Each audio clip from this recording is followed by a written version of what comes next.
நான் வந்தவாசில இருந்து விஜயராணி பேசுறேன். சரிங்கம்மா, உங்களுக்கான கேள்விகளை மருத்துவர்கிட்ட தெளிவா கேளுங்க. வணக்கம்மா. சரிங்கம்மா. 2 வருஷத்துக்கு முன்னாடி பிபி இருந்ததுமா. உங்களோட வயசுமா? வயசு 67மா. இப்ப சொல்லுங்க. அது பிபி இப்ப நார்மலுக்கு வந்திருக்குது. ஆனா மூட்டு வலி இந்த கண்ணு பிசு பிசுன்னு ஒட்டிக்குது.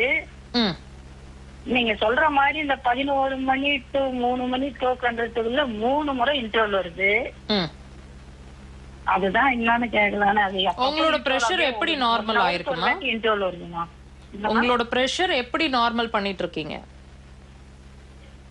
நார்மல் வந்து சாப்பாட்டுல உப்பு குறைச்சி, எண்ணெய குறைச்சி, செம்பருத்தி பூ, அந்த மாத்திரை கவர்மெண்ட் மாத்திரையை சாப்பிட்டு இப்படிலாமா குறைச்சாமுங்கிற கண்ட்ரோல்ல வச்சிருக்கீங்க. ஆமா ஆமா, நார்மலா இல்ல, இது கண்ட்ரோல்ல இருக்கு. கண்ட்ரோல்ல இருக்கு. கண்ட்ரோல்ல இருக்கு.